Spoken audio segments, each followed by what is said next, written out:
Dhéireann míotal a dheathraí SCÉAL na nDóine, a thóg an neart agus i canán céanna a thóg é ó na Dóine ar ina iarracht é a rialú.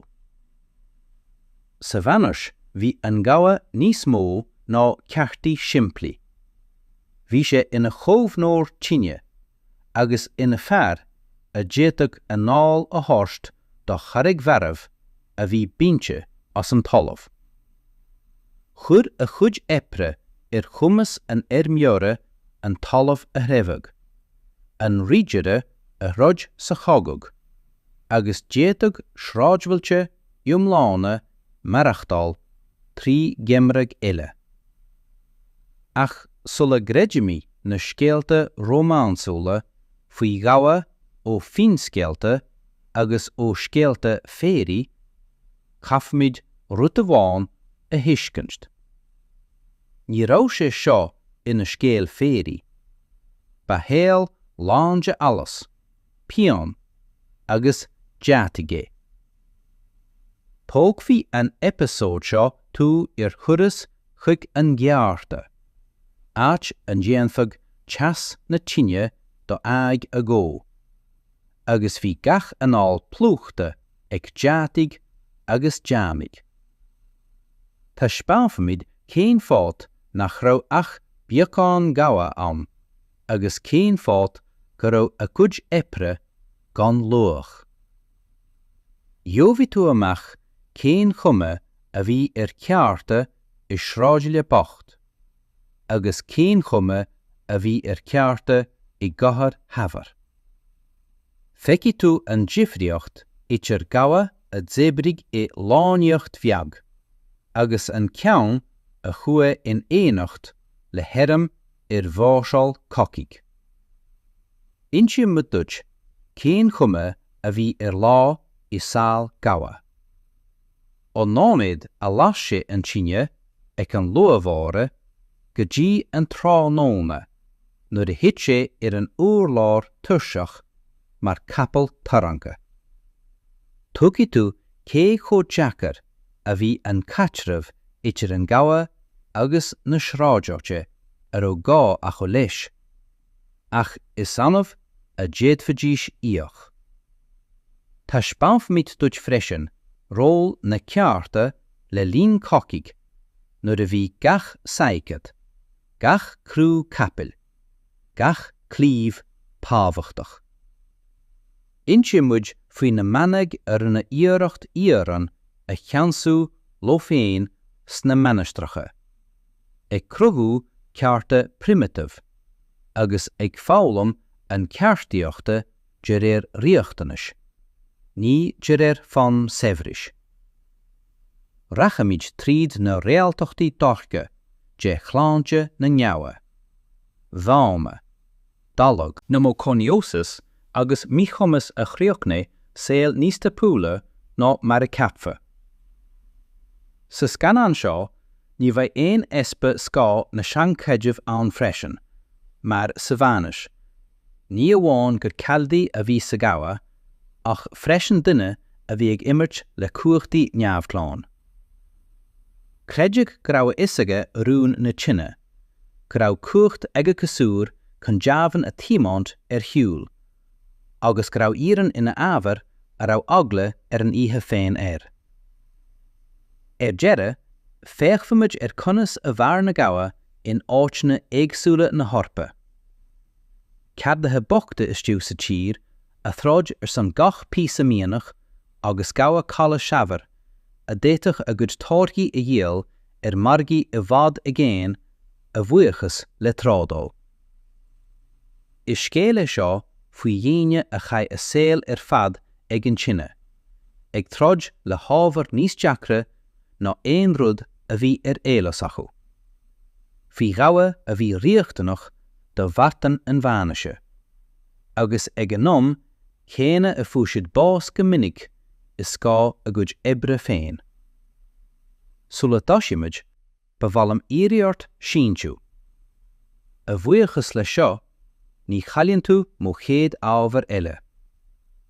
Tugaim cuireadúid freisin cúg mo chanéal, le haid tuile scamán faoi réaltachtaí an tséal, sa bhanis agus níos faide an am. Sa bhanis, bhí íran níos luachmhara ná mar a capfa. Tá sé deacardúna sin a hiiscint aniu. Tá cruach again. I ngach scían, I ngach tarne, I ngach car. Ach an sin, bhí gach tarne ina stór.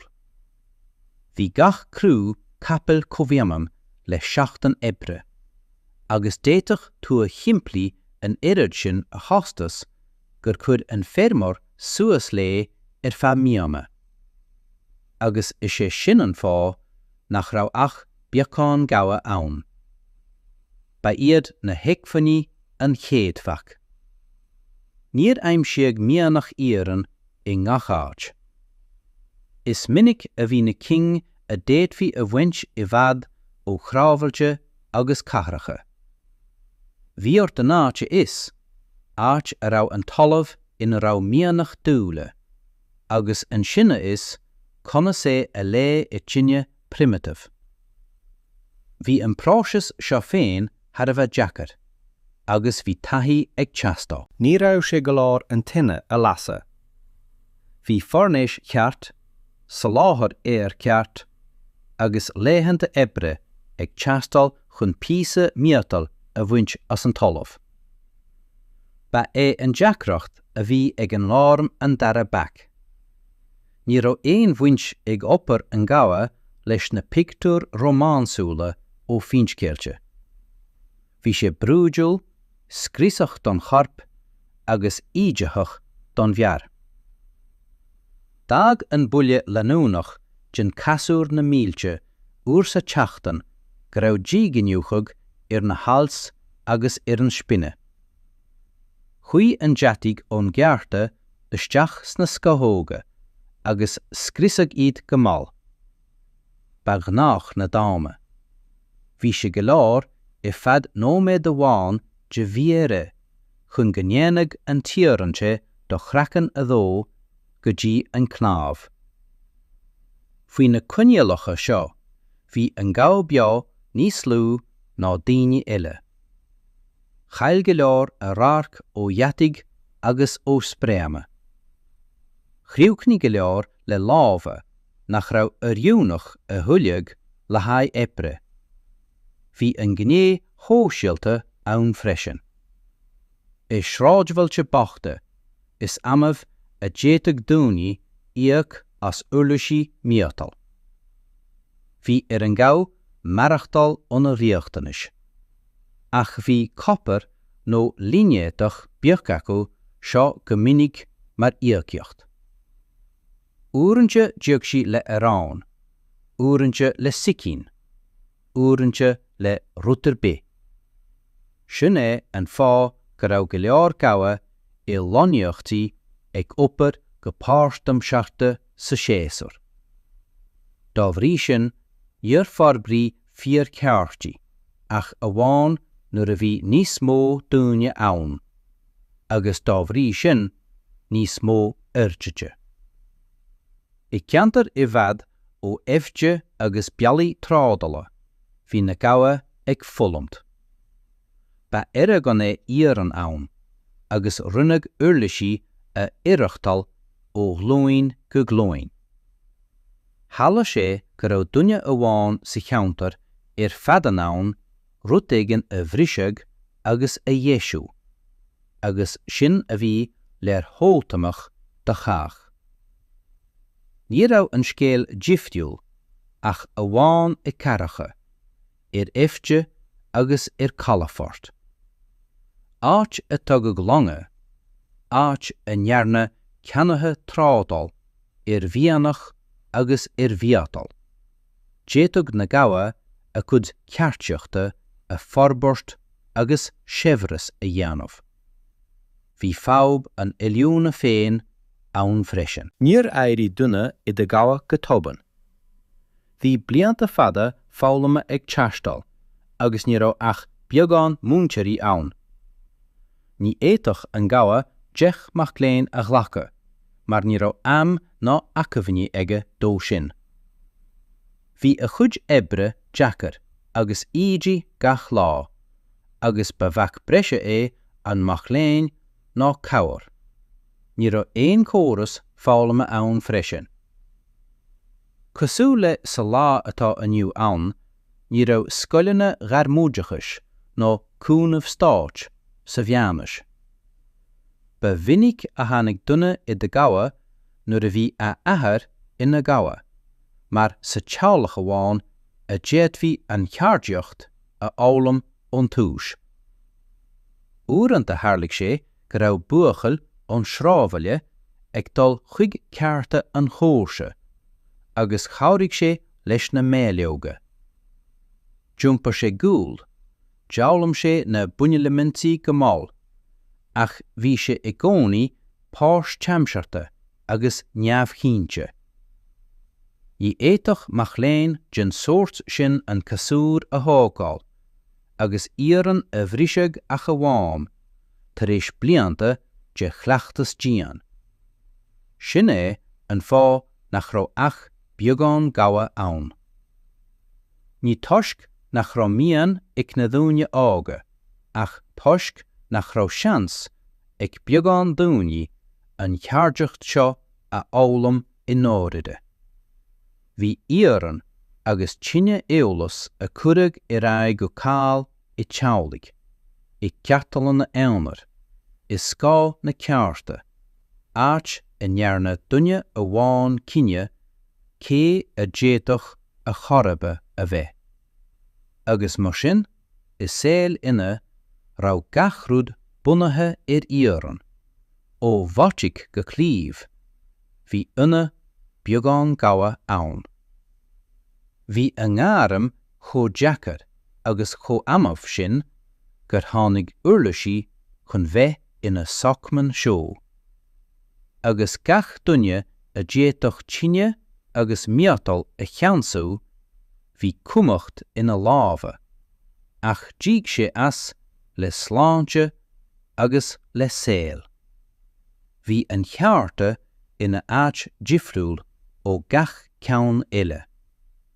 Bhí bothán tuí ag an srábhaile, stáblaí a raibh bolla anamha orthu, agus sciaból láinte fér, ach an chearta. Bhí an chearta cosúil le dain le. An seo bhí an tinne I réim. An seo bhí an fuam an cosúr ag búla an ama. An seo tháinig dúine le dóchas agus le agla. Don cuid is mó de na ferme íri, ba é seo an tain seans uirlis a dhéisiú.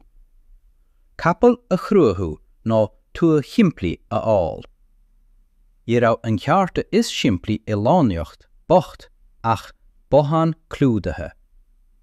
Dóitin déanta is cré, mellog déanta is láthair, anamh sweet is stoc amad. Jairí an deartaí go mal agus plúchuig gach duine a bhí ina seasamh in eicelis. Í raibh cuimíní ag na ceartaí seo. Dealaigh an deartaí trí fort sa dían, ná chuí sé na bollaí, ag déanamhíd codúmh leis aníthe. Ibrú úntú chéalaí marachtáil I le thorcíocht leanúnach, I teas I mollog gúildóte. Bhí cuma dhíomharú na ceartaí I garacha. An seo bhí níos mó uirlisí ag na Gabha, fearnéisí níos fearr, uaireanta fiú roinnt Machléin. Bhí gá ag an gcathair le glas de deirse, le hangacha, le lúbanna, chomh maith le meisiúcháin nach feicá riamh I srábhaile.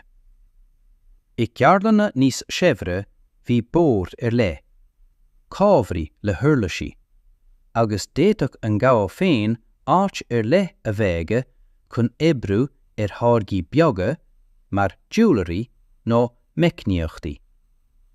Ach fós bhí an dóitin agus an anamh I lár gachrúd, chrí na cearta.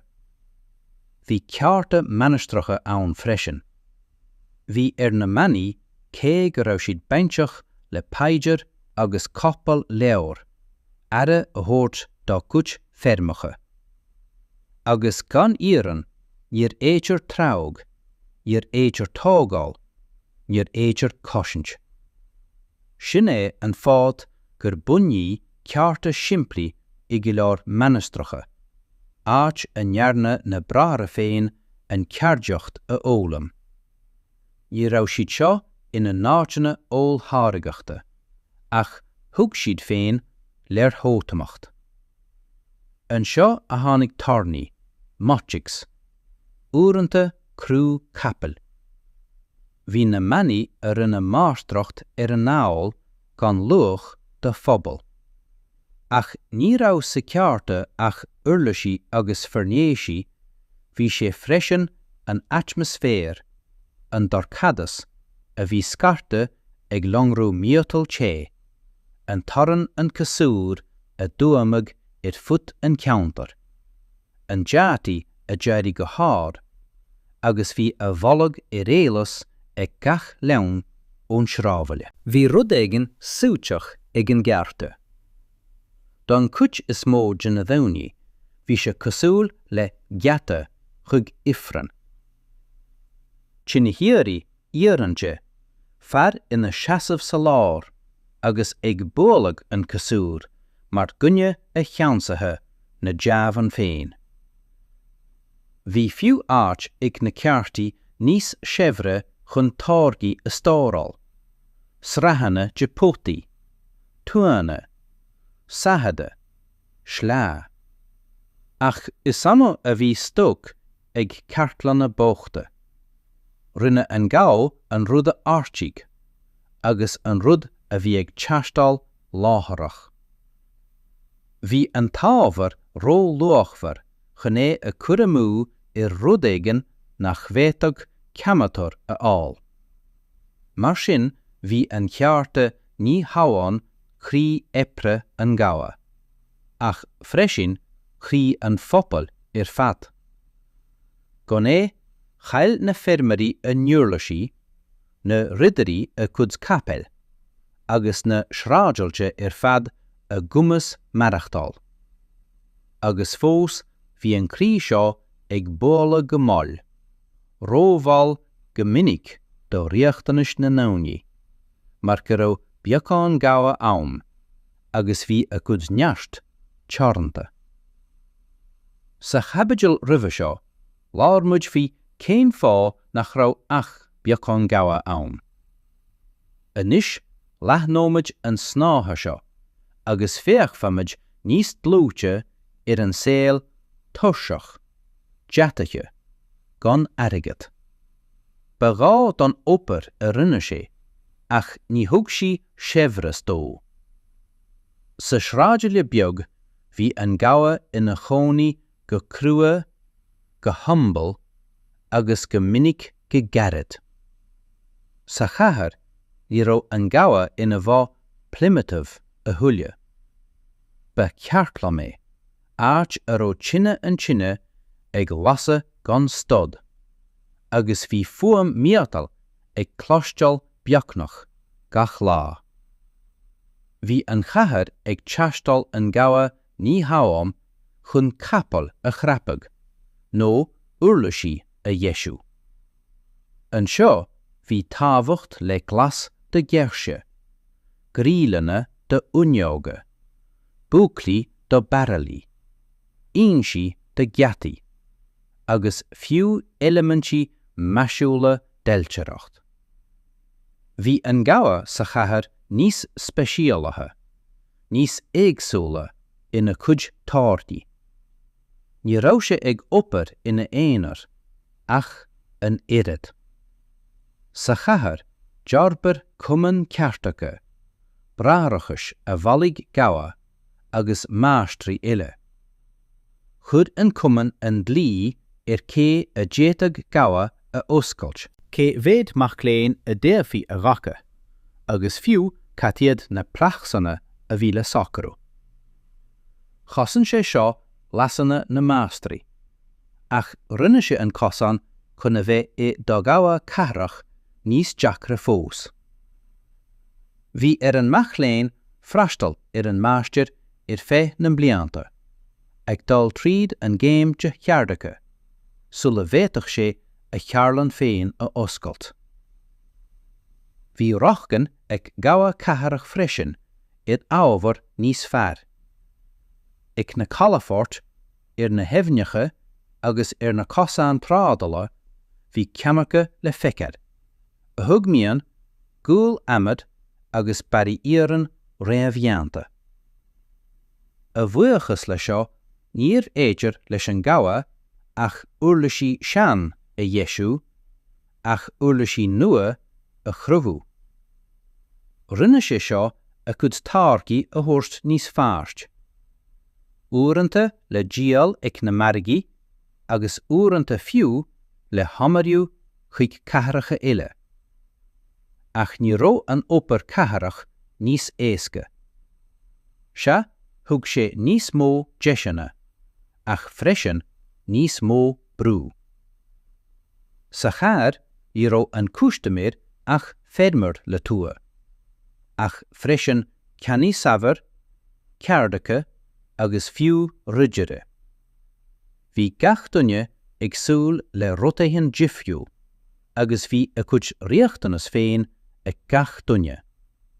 Mar sin, bhí an Gabha a bheith níos ilignéithach, níos crunne, níos faine, agus ag an non céine bhí sé fós ag opair sna cunialacha céine. Teas, deatach, alas agus tuirse. Bhí Gabha catharach níos seimhre ná a go chhlachate tuat, ach bhí a SCÉAL níos gire agus níos déine freisin. Bhí an deatach ón Gabha sa chathair, cho tíú sin go raibh bollach dúite agus íoran na sráidena go léir.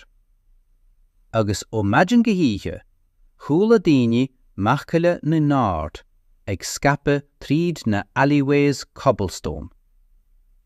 A bheith do Gabha sa chathair, I rá sé ach marachtáil. Ba dhéis freisin é chun dul chun cinn sóisialta, do héal níos fearr don teabhach. Ach bhí an prachas mar an géine, an sláinte agus an corp, a bhí ag dó go máil sa tinne ón leabha. Sa chaibeidil ribhe seo, láirmuid bhí Gabha I cathracha, faoin na gcuid cumann, ceartlanna agus opair de thurannaí haire. Ach ag forbairt an snátha seo níos fearr, caithfimid brathnú ag ile fad an ngáil, mar bhí Gabha ann freisin nach raibh ag gíran don tua ná don chathair. Bhí siad ag gíran don chogug. Nuair a chuaigh an tairm chun catha, ní raibh an Gabha fáilge I bhfad ina dhiad. Minic leor bhí sé ag taistil leis. Ba óa páirce primitive é, tine a bhí tachta sa talamh, meic a bhí á neampar car, inian a bhí suite is doch trom a déadhí a jampar. Bhí sé go leor cúpla uair an chloig chun ceaclan gin sóir sin a bhummel in eice leis an gompa, mar ní féitoch an tairm dul aig gan Gabha. Sálaigh an maisiúla de richerí agus cosisithe ferme, na céta capel. Agus bhí potaí ag teastal ó gach ceamacú. Bhí clamaiste ag gach richide, gach grúpa sláán, agus na saidirí na mílte sagad. Bhí gach rud a bhí briste, a bhí briste, a bhí caite. Gan Gabha, chail na saidiúí a neart. Gáirtíigh na capel a cuid crúbe, agus rinne an tairm gan úsáit. Mar sin, bhí an Gabha leis an airm ag opair faoi bhrú olam mhór. I raibh an só na ama aice ná Gabha comportach. Nuair a chail capel crúb le ling an maisiúla, bhí an Gabha gníomhú látharach. Nuair a bhrís clamaiste sa chórach, bhí sé ag bra a lábha, an bhéadach an saidiúr seasamh a ríis sa líne an lá dar ceann. Uaireanta chaise na híonanta go léir ag an tine, ag déanamh sathada a bhí le húsáid ar maidin. Bhí na cunnealacha marfach. Bhí an gabha páirce níos measa fós ná an gabha tuatha. I raibh éon áit ag an deatach le héalú. Scap an gí an tine, agus déitoch an bháisteach an díireach go léir a scríosa. Bhí an gabha ag troid ní hábháin leis an míotal, ach freisin leis an dúra, agus gachrúd faoi thúld na túaslagóirí, a raibh ag súil le torthaí látharach. Bhí sé i ceist freisin go raibh an gabha míleata ina rusca. I gcas bua a chailliúnt, fuair an gabha bás freisin leis na dúine eile. Níor ág an náfad beo an ché a déitach aram a dhéaran, mar déitach dunne gen sóirtin neast a héirst do aram nua. Ach fós féin, runní go leor gabha an cosán seo, mar cé go raibh sé deacair, thug sé rutéigean a bhí in asnamh ar an tua. Tuileamh cínte agus rochtan ar ábhar. Bhí íoran ag teastal ón aram ag cunneachtaí móra, agus bhí sé in am é a sholáthar. Déitach gabha a chua isteach san aram níos mó a thuileamh ar feadh roinnt blianta, ná mar a rinne a athair sa srábhaile ar feadh a thóld. Ach díag sé an prochas le sláinte, páirse agus an rusca báis sa chéad córach. Mar sin, bhí an gabha leis an aram chomh tábhachtach le riamhde. Mar caite ciallaí riamhde gan chlámaiste, capal gan crúb, saidir gan sayad. Is gá an chatha, ní raibh an gabha ag troid le chlámaiste, ach le háart. Ach bhí a cuid builleanna ag cinne an marfag an taram. Sa chabaidil roimhe seo, láirmuid faoi gabha ag an aram, a dúradh I mairsiúla agus faoi bhrú an chógaigh. Ach ag forpost an fichtú seo, caifimid brathnú freisin ar an SCÉAL léitúil de gná gabha. Cibé acu sa chathair nó sa srábhaile, mar a SCÉAL, cé go raibh sé níos lú drámatúil ná sa chogug, bhí sé chomh deacair. Thosaí lá an gabha go lua. Í raibh amaige le codlug fada. Cheanna féin ar maidin bhí ar an tine a chur ar bón, mar ní raibh an tíoran ag fannach. An chéad tine an element is tábhachtaí den gabha. Bhí ar an amad, an gcóil amad a ullafú, an tine a lasag agus a cíntiú go raibh an lasad láitead agus cóbhsí. Thóg sé seo uair an chléig. Le lín an ama seo, bhí an gabha ag opair de gná ar rudaí beacha. Rinne sé scanna a ggéarú, uirlisí a ullafú, rudaí a déitoch sé a dhéanamh gan tine mhór a dhéisiú. Nuair a bhí an tine téite go leor, thosaí an opair iarmhír. Bhí an míotal le téamh go dtí dearag. An sin, ghlach sé é le gréamanna, agus cos sé ar an inniún agus an táirt é. Ort trom a bheith cúpla kilogram a bhuail an gabha na céta úr. go dtí go raibh an méatal i ghlacha an crú ceart. Gach táirge ó chribín go clamate a cruthí mar seála alas, teas agus neart na ngéag. Ní raibh an gabha ag opair ina éanair I ciúnas. In eice leis bhí a chúntóir ná mac léin a bhí ag aprú na meic. Gan na meic, dhéanamhí an tine a bhúchug. Mar sin bhí é a chamal ag dul. Bhí an rí epre á cinenne ag dhá fuam. An síiste ar an téite a bhí tome in uisce agus an buile riamach den ard. Ba seo an ceall léitúil den Gabha, a chuail na cónaitheoirí go léir sa cheantar. Bhar an opair ó maidin go déanach tráthnóma. Í raibh éon cheist faoi sosama, má bhí ortú ann. Dí an Gabha ar an rí, píosa arán, uaireanta feabha, má bhí an tágéir. Dóil sé uisce ná béir tonaí, mar sin amháin a bhúchaigh an tart tar éis uaireanta sa teas. Gach lá bhí difriúil, ach freisin cosúil. Uair amháin tháinig fermairí le hiarratas ar tua a Dhéisiú. Uair amháin rideire le hartú clamate a dhéarann. Uaireanta bhí sé riachtanach gná a dhéanamh. Uaireanta scama. Uaireanta crúbíní do chréad ungláin capel. Bhí sé ann go ndearna sé ach rud amháin ar fad seachtaine, agus bhí gach lá mar an gceanna, mar dá mbeadh an tom stopta. Sa níthe, ní raibh an Gabha ag filleadh a bhaile go scí. Dúill sé le lámha ag crí ó bhille an ard, le sweatí dú le suúcha, le tuirse a bhrúige isteach sa talamh. Agus bhí a isaige go mbeadh sé mar an gceanna amárach.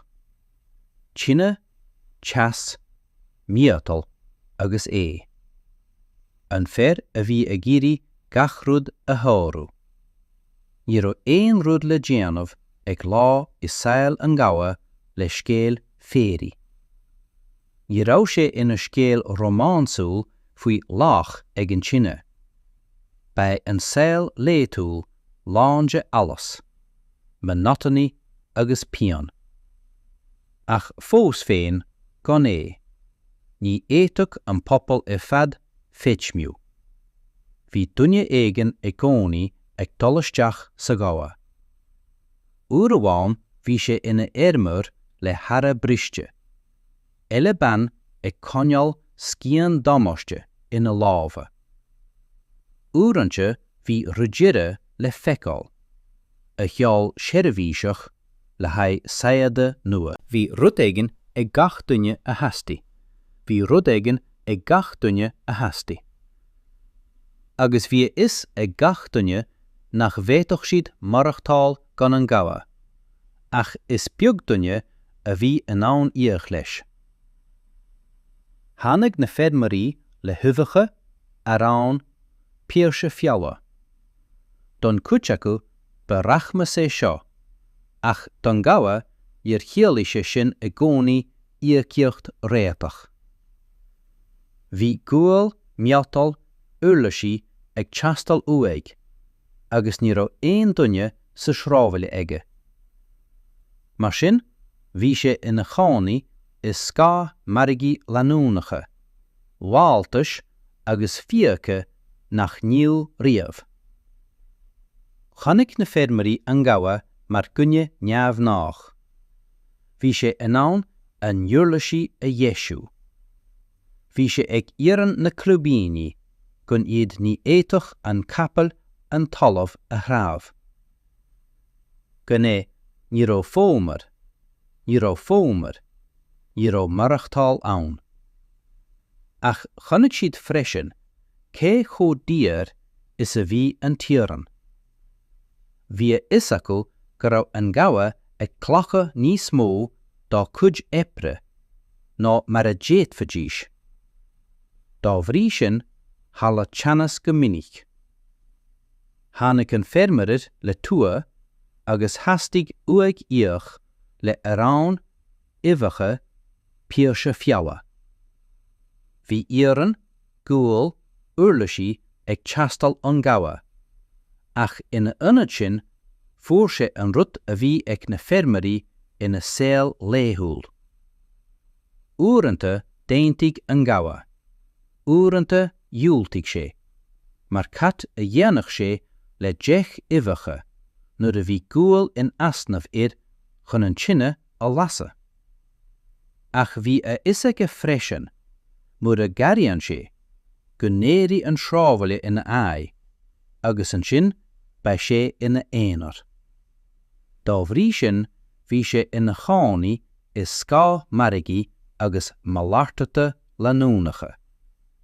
Ní rá sé riamh go thomláin sábhasta, ach ní éitoch sé riamh féin a scarú ón na phobal. Bhí catramh difriúil leis an rideireacht. Minic go leor, dealaigh an rideireadh nó an tíorna fiotach an Gabha ortú a dhéanamh, ach níor íoch sé i gcónaí go cár. Uaireanta cheall sé seirbhíseach, uaireanta d'ortaigh sé opair a dhéanamh don tíorna, agus bhí an íochíocht seambalach. Agus cad a bhí le déanamh an Gabha? Dúiltú? Bhí a isaige dá cuireadh sé i gcuine an duine cóthachtaach, go bhféadfadh sé ní hamháin an tuileamh a chalí, ach freisin a héal. Mar sin bhí an Gabha is suíomh aisteach. If thaobh amháin ní féití a achaláthar. An taobhile bhí sé ag brá. Bhí meas ag daine as a chud scileanna, ach ní aca si dé mar cioman.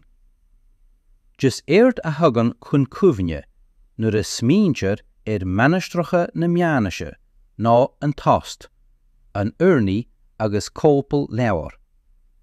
Ach taobhthíoirte na bailí, an eice leis na cleachtacha agus na sépéil, bhí rotaigh ile I bholach. An ca léthúil son marachtála. Bhí na manaigh a ithe, bhí orthu an talamh a hiatrú, bhí orthu a cuid míne a chasant, agus níor féidir de sinna dhéanamh gan íoran agus uirlisí. Sin é an fád gur bunaigh títhe dútean I go leor meánaisteacha. Ní raibh siad cóthaíontach le cín sna catharacha. Ba ceartacha simpla iad le tíine agus séidean primitív a bhí á aplú de lámh. Deabhlam na manaigh féin bungnéithe na Gabha, uaireanta ó Gabhaí túte, uaireanta trí rial agus éráid. Níor bheith an saibhreas a spriach ach an éon lera hótanach. Bhí gá acu le tarnaí le haid tácabha, le feistis do gáiste, le túdaí do na párcanna, agus le capel do ma capel a bhí ag opair I dáilte na meánaisteach. Nuair a cheas bráthar Gabha ag an tíine, clúteigh a habit go tapa le súige. Vasc na focail níofa ó na leabhar le fuaim an casúr agus an síis de na híar an té. Ba bháin ile ach ba gá Is féidir I crunatí a fháil lútear manaigh a chaith uaireanta fada ag an tíine, mar ní féitoch an bhanaisteoir feitmiú go níd. Uaireanta tháinig títhe dútean na meánaisteach chun bheith ina niomaid den SCÉAL áitiúil. Tháinig féarmaí mágar deann chun cabhar a fháil, agus níor amamh a thug na manaigh ní airgad, ach mar cuid de thrácara chiastí. Chuir sé seo nasc bun, ach neartí sé freisin seasamh na meánaisteach sa réideon. Mar cé a déitoch íoran a dhéanamh bhí cumacht aige. Ach fiú an seo, sa máit uirní, bhí an tine contúirtach. Níor idir háalú an tine idir an manach agus an féarmór. Dátean, galar scothóg, lámha millte. Tharlaigh sé seo go léir donna deartáiricha religiúnacha freisin. Agus nuair a tháinig an bhanaisteoir faoi iúnsaí, bhí an tine ceann de na chéad seomraí a crachu. Léir an Gabha na meánaisteach gur bhunús na batha san Meánaois an tíoran. Fiú iad siúd a bhí ina gcónaí san dé. Bhí orthu an casúr a bhuala an amach. Gan é, ní bheith páirceanna na meanastrach, bailí, ná an SCÉAL cóchuitin féin ann. Thug an sinne cuacht don gabh thar an miotal, ach bhain sé a sláinte féin uí. Bhí an opair ag an sinne ina cath leanamach. Ní háim leis an díoran, ach freisin le na chart féin. Gach lá dág sé rianta a tháinig chun bheith ina créachtaine, míchumas agus galar le himimecht ama. Ba dóitin iad. Déitach písa an tseléim ón amag, agus buala lámh nó aig. Dáitan na spréanna na súla, agus deirí na brín miotal isteach sa chreicean. Bhí socan doháin de bhíar go leor chun rianta a ágáil feadh an séad. Is sama a bhí lámh a gabh siar ó chrú. Scríos an deatach na scothóga. Bhí an sinne múchta, deatathe, lán de fúdar grémach. Deag analú in áit den sáirtin feadh na mblianta casacht, galar scothóg, úranta bás ribhain. Fuair go leor gabh bás ní ag an sinne, ach ina lebba féin ag plúchag san ís ó galar nar thug siad. Ina hananta sin bhí tuirse ann. Scríise na hailt agus an spinne trí na céta buile casúr a bhuala gach lá. Bhí na dromí lúfa i cruhanna neamhcanacha. Dútaí na haram géile. Chail na lámha a neart. Chrúcní go leor gabh a SCÉAL, gan a bheith in ann oprú, míchumasathe, ag bra a chrócara a teaghlaigh, nó an phobal. Bhí an bail ann freisin go calfadíis a rárc. Spréanna, deatach, an solas dál an miotal té. Scríise na rudaí seo go léir na súla. Tháinig na gá ní sinne chun bheith leatháil go minic, agus bhí mblianta dearnacha de héal ina stríoch dorchadais. Sin é an fád gur gire séal an gá ná séal an gnáfarmara. Cé go bhhéadach an féadmar a bheith ina háníis an bárc, crumme, ach beá fuair an gá bás I bhfad níos tapúla go minic. Dag na blianta fada ag an sinne rianta nach ra féidir aisimpu, agus is sé sin an fád go raibh an irid sin beag gabh ann. Níor bheith ach an deacracht a bhí ag an gceist agus an gantamas óver ar an iad gan. Scríosa a gcuid epra féin iad. Bhí siad riachtanach, ach bhí a SCÉAL lochílach. Ba sin an plachas a íochaig as an tine agus an miotal a cheansú. Prachas a íochaig le corp agus le SCÉAL. Tíomhíorde an casúr agus tine an dáteán bhí SCÉAL nach níonsitir go minic. Teaghlach an gabh. Mar cé go bhfacha gach duine a hinne ag lasa, níor smaoiní mórán ar a tharla nuair a duil sé a bhaile. Ní raibh teach an gabh I bhfad difriúil ó chabán na fermarí. Bailí amad, úrlár cré, deatach na tine. Má bhí an gá taobh agus cóna sé I gcathair, déitach a héalach marachtáil beagán níos fearr, a bheith níos mó bia, éadaí ó fáireach níos fearr. Úranta fiú míranna nar chonach an fermar riamh. Ach is rábhfuil I beag, bhí teaghlach an gabh chomh bocht le daoine eile. An tain rud a d'idirdealú orthu ná go raibh tine ag an nathair, agus go raibh a lámh diú le suacha. Bhí ban an gabh ag iompar úlach mór. Nuair a cha an féad an lá fad ag an tine, hí cuairim na lenní, an tí agus an tí ithí. Dulta sí bia, bhain sí benne ó na bá, dí sí fáireach, agus go minic hára sí freisin sa tine, ag tóirt isce ag lasa an tine, ag déanú rudaí beacha. Ní raibh sí ach ban sí, ach cud gin ceardlam, cé nach fuair sí ahantas be a sin. Deas lenní an gá níos tapúla ná daoine eile. Déitach buachal cúpla bliain díos suí in eice le na ahad agus féachantéir ag bólog an casúr. Uaireanta bhrúigh sé an séidean chun an lasar a bhúscailt. Don leanamh bhí sé ina sprí. Don ahad bhí sé ina róchas go tócaigh an meach I céirt lá amháin. Charigh na calíní sa teach, ach bhí siad ina gcónaí freisin is scá na tine. Glann siad uirlisí, rí siad san uisce, agus bhí a lábha ag bolog deatig, díreach cosúil lena nahar. Ach ní raibh SCÉAL chealach an gabha éasca. Bhí sláinte millte an ahar ag dul a bhéim gach duine.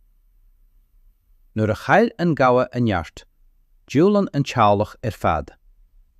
Má fuair sé bás óg, is minic a dán a bhean ina héanaar leis na páistí agus gan miamach. Sa chás is fearr, thóg an meach an tine, ach déitoch nach raibh go leor neart nó éalas ag fós chun a ráachtal. An sin chail an tealach gach rud. Mar sin, ní raibh tealach an gabha seibhir ná sa bháilte. Bhí siad ina gcónaí is scá tine na tine, chun nachta de bhachtanacht, agus acras le tealaigh eile. Má bhí airdeithe níos fearr ag an gabha, dí an tealach fad go leor. Má bhí beagán ebre ann, dí siad go measachta uaireanta acras. Bhí a SCÉAL ag bra an tine agus an miatal, ach freisin huims an trábhaile, carach nó coci. Agus cé go bhétamas sáilíocht a dhéanamh an gabha mar duine le seasamh láitead aniu, I raibh a shealach I téideal éon phríomhléidí speisialta. Bhí siad ina gcónaí go crua, go minic is scá galar an ahar, agus bhí is acu nach raibh a dóci I bhfad níos fearr. Ní raibh an óga sa teach gabha ina scéalta faoi fin scéalta agus neart. Ba éard a bhí ann ag fás suas I bhachtanacht, I molog deatig, agus sa bhathú go raibh tine na tine ag bathú an tealaigh, ach ag ithe an ahar písa fiasa. Ach ní raibh SCÉAL chealach an gabha éasca. Bhí sláinte millte an ahar ag dul a bhéim gach duine. Nuair a chail an gabha a neart, dúlan an tealach fad. Má fuair sé bás óg, is minic a bhean ina hánar leis na páistí agus gan miamach. Sa chás is fearr thóg an meach an tine, ach déiteach nach raibh go leor neart nó éalas aige fós chun a ráachtal. An sin chail an tealach gach rud. Mar sin ní raibh tealach an gá seibhir ná sa bháilte. Bhí siad ina gcónaí is scá tine na tine, chun nachta de bhachtanacht, agus acras le tealaigh eile. Má bhí airde níos fearr ag an gabha, dí an tealach fad go leor. Má bhí beagán ebre ann, dí siad go measarta, uaireanta acras. Bhí a SCÉAL ag bra an tine agus an miatal, ach freisin chopaisí an trábhaile, catharach nó cocaigh. Agus cé go bhétamas sáilíocht a dhéanamh an gabha mar duine le seasamh láitead aniu, ní raibh a háalach I tíotil éon friúléidí speisialta. Bhí siad ina gcónaí go crua, go minic is scá galar an ahar, agus bhí is acu nach raibh atácaí I bhfad níos fearr. Ní raibh anóga sa teach Gabha ina scéalta faoi finscéalta agus neart. Ba éirt a bhí ann ag fás suas I mbochtanacht, I mollach teataigh, agus sa bhathú go raibh tine na tine ag bathú an tealaigh, ach ag ihe an ahar píoirse fíoirse. Bhí píoirsaí íoran ag dúine leo mar amulatanna. Tarne beag, píoirse de bhróg capel, ceann saine. Bhí cuacht ag gachrúd chun deabhan agus droch aislingi a chiamáint hiúl. Chur cuid acu iad faoi uorlár an tí, ná chroch siad os cion doras an stábla, ag creidúns go gúneag an tíran gadiche, a caileach. Ach bhí an creideh ag opair an dá héamh, mar os rud go bhéadach an Gabha míranna a chruthú, a chosníonn ag cunne cuachtaí alc. Chreid go leor go réiteach an Gabha féin cuachtaí den sort sin a thabhairt. Sceisiad go bhfeiceadh a thuúla níos mó, go raibh rud éigean de heas an ifrín ina casúr. I roinnt srábhailte bhí acla gine dul rógáir don tine tar éis dachcha, mar go raibh fuam an casúr agus solas na tine cosú lo le pian ifrín. Mar sin bhí an Gabha ina seasamh I suamh aisteach, riachtanach agus measarta, ach freisin ag spreagad agla. Bhí sé ina lách agus ina amhras ag an ann céine.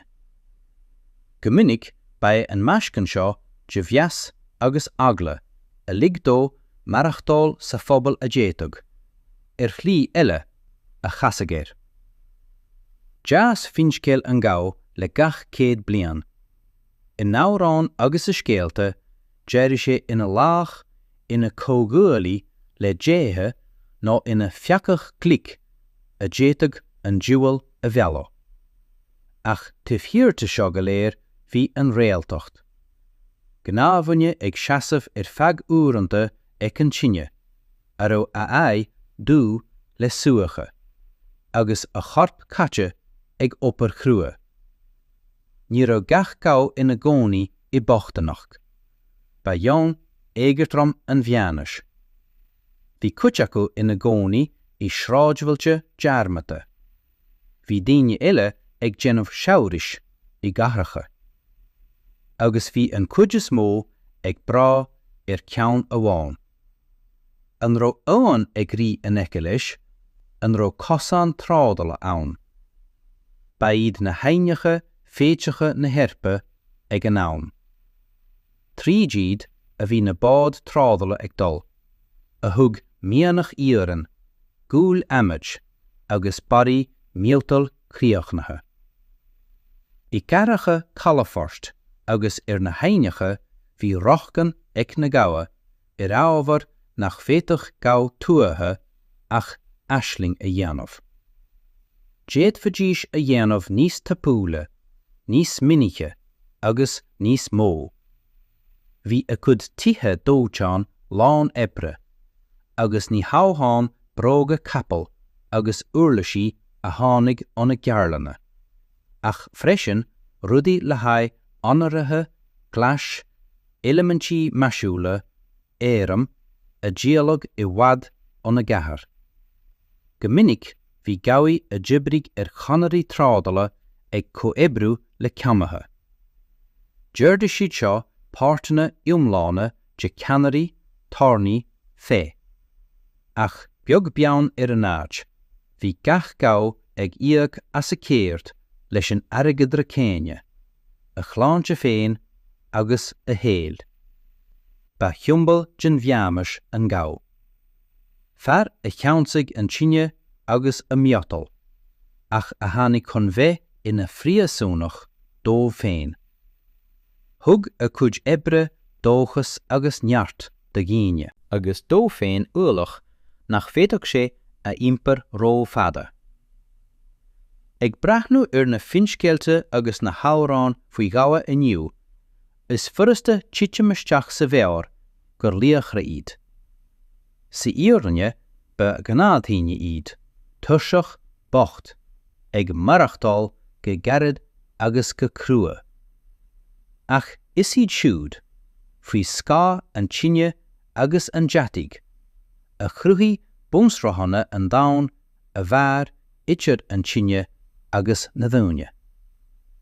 Bhí an Gabha ann, agus cé nach cuan le héin duine a anamaniu tá a cuid cosúr fós ag achandas san Stair. Gur a mágad as éisteacht, fág ar dug suas más maithleat é agus ná Jane Jarmad Síntú. Go tí an chéad uair eile. Sea.